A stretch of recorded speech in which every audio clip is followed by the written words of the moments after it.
السلام عليكم حبايب قلبي، وحشتوني قوي قوي والله. وبعتذر عن تأخير اليومين اللي فاتوا بسبب دخلة العيد. كل سنة وانتم طيبين وترويقات العيد. يا دوب لسه مخلصين امتحانات يدخلونا في ترويق العيد. المهم عاوز اقول مبروك لصاحبة الكومنت ده اللي فازت الحلقة اللي فاتت. اما النهاردة فيلا بينا قبل ما نبدأ الحلقة العشرين من رواية دموع السيف يلا نقول اللهم صل وسلم على نبينا محمد وعلى آله وصحبه أجمعين وسلم تسليما كثيرا. يلا بينا نبدأ. عند حسين هو وأمه قضوا بقية اليوم في المستوصف. أم حسين دماغها مفتوحة وخدت 3 غرز غير الكدمات اللي في جسمها، وحسين دراعه اتجزع وخيط راسه غير الكدمات اللي في جسمه برضه. رجع حسين على الساعة 1 وهو لافف دراعه، وأول ما دخل الشقة: دموع فينك يا بت يا دموع؟ وفضل يدور عليها في الشقة كلها، وسيف سامعه وهو واقف في البلكونة وفارس واقف جنبه. حسين دخل البلكونة والاتنين بصوا لبعض. حسين كانت نظراته كلها غل وغيظ، وسيف كانت نظراته كلها تحدي وكبر واستفزاز. فارس بص لحسين وقال بسخرية: ايه ده؟ هو انت متعرفش دي راحت عند صبوحة؟ روح خدها بقى. وبهمس: ده لو تقدر. سيف سمعه وضحكوا مع بعض وخدوا تحت دراعه ودخل بيه بكل استفزاز جنن حسين. واخيرا انتهى اليوم على كده. وتاني يوم على الظهر في بيت ام حسين كانت قاعده بتولول من كتر الوجع وحواليها بناتها. يا نفوخي، يا جسمي، يا ناري. معلش ياما، سلامتك يا غالية. انتوا هتفضلوا قاعدين كده كل شوية سلامتك سلامتك؟ مش هتروحوا تجيبوا لي حق من بنت الكلب دي وتجيبوها من شعرها؟ ريا وسكينة بصوا لبعض وبلع رؤيهم. حقك عند ربنا ياما بقى، دي صباح ودي حد يقدر عليها غير اللي خلقها. انت عايزاها تعملنا كبدة ولا ايه؟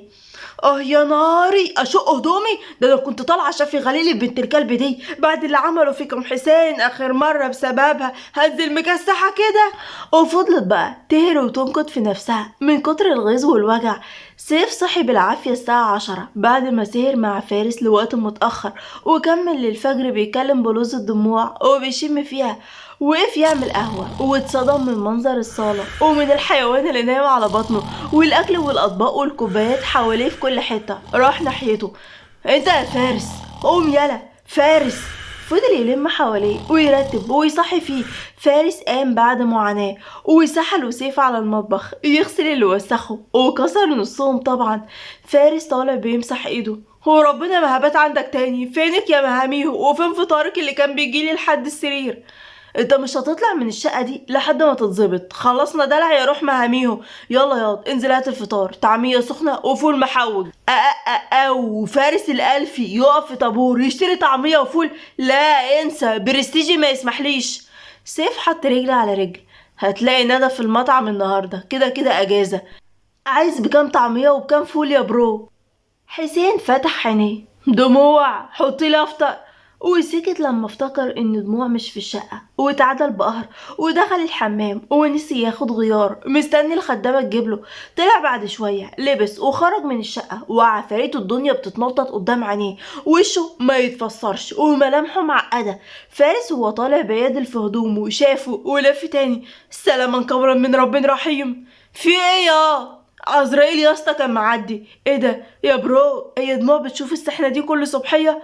سيف هز راسه: يا اخويا ويلا بقى ملناش دعوه. سيف نزل بيدب في الارض دب. امه كانت فاتحه باب الشقه وشافته: حسين يا حسين. حسين بصلها: الصبح يما على الصبح، الله يصلح حالك، انا مش طايق نفسي. وسابها وخرج فلاش باك منذ ساعات في بيت صباح. دموع أول ما دخلت البيت قابلتها ملك وسلمت عليها واستغربت وجودها معاهم، ما كانش لسه تعرف اللي حصل.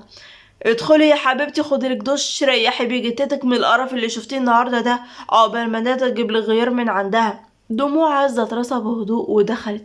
ملك باستغراب: هي مالها يا خالتي؟ في ايه؟ وانتوا كنتوا فين لحد دلوقتي؟ انا كنت نايمه وصحيت ما لقيتش حد في البيت ورنيت عليكم تليفونك انت كان هنا في البيت وندى ما كانتش بترد. في ايه؟ قلقتوني. ندى دخلت واترمت على الكنبه: اسكتي اسكتي يا ملك، ده كان يوم ما يعلم بيه الا ربنا. وحكت لها اللي حصل كله. وملك وشها اصفر وما كانتش عارفه تقول لهم ايه. انا اللي هيجنني عارف منين ابن الكلب ده يكون سمع دموعي بتكلمني في التليفون؟ لا يا بت، لو كان عارف من قبل ما كانش خلاها عتبتها اصلا، هو شكله عرف من يوميها. ندى بقلق على دموع. يا لهوي يما، معقول يكون بيراقب دموع؟ مش بعيد، هي الرجاله الناقصه دي تفكيرها كده. طبعا كل الكلام ده قدام ملك اللي شغاله تفرك في ايديها بتوتر وخوف، وقبل ما يلاحظوا عليها قامت وقالت: طب انا هدخل انام بقى علشان عندي درس الصبح بدري، تصبحوا على خير. وانتي من اهله يا ضنايا. وانا كمان هقوم اغير، تصبح على خير ياما. وانتي من اهل الخير يا حبيبتي. قامت ندى تغير وخرجت دموع من الحمام، ودخلت مكانها ندى تاخد دش هي كمان. بعد شوية ندى خرجت وقعدت على السرير بتاعها وهي بتنشف شعرها. اوف، اليوم كان طويل بشكل. دموع بحزن. حقك عليا، انا السبب. ندى بسخرية: اتنيلي بس، هو في حد اتبهدل من غير سبب الا سيف باشا المدير يا اختي؟ كل ما افتكر ان جوزك ضرب المدير ببقى عايزه اضحك. دموع بضحكه: مدير ايه بقى ده؟ طلع مسخره. ياه، سيلفر كان معلق اختي، يا نهار ضحك. لا، وكان بياكل كبده من عند الصبوحه، لا ده كده خربت خالص. دموع ضحكت هي وندى بصوت عالي: بس يا ندى الله يخليكي، كل ما افتكر بحس ان دماغي عملت ايرور. ندى ميلت على السرير، بس برغم كده فخم وربنا وجان كده في نفسه. سيلفر سيلفر يعني؟ مش عارفة، بس هو كويس يعني. ندى غمزت لها: لا بس حلو التيشيرت، ملامحك هتاكل منه حتة، ده حافظ شكلك اكتر من حسين. ده مدح ده بقى ولا ذم؟ ندى بضحكة: وربنا ما قصدي ان جوزك غشيم ومغفل ومش قادر يقدر النعمة، ما تفهمنيش غلط. دموع بست في الارض بحزن. جوزي اتغير واللي فات مات خلاص، ما بقتش عارفه ارجعه زي الاول. بقيت شاكه في نفسي وانوثتي وتاثيري عليه كزوجه. بقى بيتعامل معايا وما بقتش عارفه مين ده. اكيد مش حسين اللي اتجوزته. ندى لما شافتها هتدخل في دوامه حسين وعينيها دمعت غيرت الموضوع: بس سيف خد تيشيرتك امتى يا دود؟ وايه حكايه جوتيم دي يا اختي؟ دموع رفعت راسها: الفضول وحش يا ندى، مدرب الصحه، روحي نامي. ندى برفعت حاجب: انجزي يا بت. دموع ضحكت: ابدا يا ستي، هو بلكونته جنب بلكونتي، وكنت ساعات بشوفه واقف بيدخن فبسلم عليه وكده. وفي مره اديته التيشيرت يمضيلي عليه، وانا بقى علشان كنت رشيته كوبايه عصير قال لي هرسملك عليه رسمه حلوه بس. والكلام بالفرنسي ده كنا بنهزر، بس بطريقته ولهجته وعينيه لو شفتيها وهو بيقولها كنت نزلت لمتك من على الارض سايحه. هلا هلا هلا، كل ده معرفش وعلى اساس انك مسحتيش يا اختي. دموع بكبر: وهسيح ليه؟ هو انا خفيفه زيك؟ وربنا بتكدبي. دموع ضحكت: حتى لو صحت ما ينفعش اعترف، انا ست متجوزه، نحن بنات عائلات محترمات. ندى بضحكه: متجوزه ذكر حلوف يخرب بيت ابو امه، اوعي تدافع عنه عشان هجيبك تحتيه زي مامي عملت في امه. دموع بضحكه: اسكتي ما تفكرنيش. يلا، كانت طالعه تشمت فيا اكيد وخدت اللي فيه النصيب. وحسين لا، مش هدافع عنه، انا دمي محروق منه. انت لو ما جيتيش كان زماني في الطوارئ بتعالج. بعد الشر عنك يا روحي. بس سيلفر طلع ايه؟ مقطع على رأي المضروب فارس. طب وربنا فارس ده حتة سكرة. الحسيه يا اختي، ده واد ملزق كده وخفيف، مش رازين كده. طب ايه قولك بقى ان فارس ده بيداري حقيقته بالهزار والضحك والمسخرة؟ انت نسيتي يوم الخناقة الواد اتحول ازاي؟ ندى رفعت كتفها: يمكن، او جايز، او ممكن. يلا يلا، تصبح على خير يا ضد. دموعها اتمطعت وهي بتتاوب: وانتي من اهل الخير يا قلب ضد. وبعدها ناموا الاتنين، وملك كانت معاهم في نفس الاوضه وسامعه ده كله، بس ما كانتش حابه تتدخل في حوارهم وهي حاسه انها سبب المشكله. باك. فارس نزل الحارة وبقى يتفرج على الناس اللي فيها يمين وشمال لحد ما وصل المطعم زي ما سيف وصفله، وشاف زحمة وناس بتتخانق، وشاف منظر المطعم وكان عايز يلف ويرجع تاني، بس شافها جاية بعبايتها السمراء وشبشبها ابو فيونكة وتنح وهو مركز في خطوتها وجسمها اللي بيتميل يمين وشمال، وقرب منها. فارس بضحكة: وحشتيني يا طنط. ندى وهي بتضغط على اسنانها بغيظ: امشي من هنا يا فارس، هنتفهم غلط وانا مش ناقصه حوارات. ليه؟ هو انا زنقك على الطريق العام يا طنط؟ فارس، هنا ما ينفعش الكلام ده، احنا هنا مش في الشركه، هنا في ناس متخلفه وتفكيرهم متخلف. ماشي، طب خدي اشتري اللي معاكي بقى عشان انا مش هدخل وسط الناس دي، ولو رجعت من غير فطار سيف هيعلقني. طب اقعد بقى على اي جنب يا كوكو وانا هجيب لك، قالتها وراحت لفه ولسه هتدخل المطعم راح فارس مسكها من دراعها: خدي هنا، انت صدقتي ولا ايه؟ عايزه تدخلي وسط الزحمه والرجاله دي كلها وده يحك وده يحسس؟ ندى برفعت حاجب: طب خلي حد كده يتجرأ وانا اقطع ايده. طب وعلى ايه؟ خليك واقفة هنا وانا هجيب لك اللي عايزاه يا طنط. ندى هزت راسها وابتسمت، ومن جواها عجبها الحركة دي منه قوي. وفعلا دخل فارس وسط المدعكة وركب فوق الناس وجاب لندى وجاب لنفسه فطار، وندى كانت ميتة على نفسها من الضحك على منظره وهو بيتخانق علشان يوصل للراجل بتاع الطعمية. فارس خد الفطار في ايده ولف وراه. اتفو علم اوباش. ندى بضحكة، اسم الله عليكي يا بيضة، مالك فرحت كده ليه؟ فارس بنرفزة، بقولك ايه يا بنت انتي، خدوا فطارك ويلا بقى على بيتكم بدل ما مد ايدي عليكي. ندى ضحكت اكتر من شكله المتنرفز. خلاص خلاص ما تزقش، مشي اهو.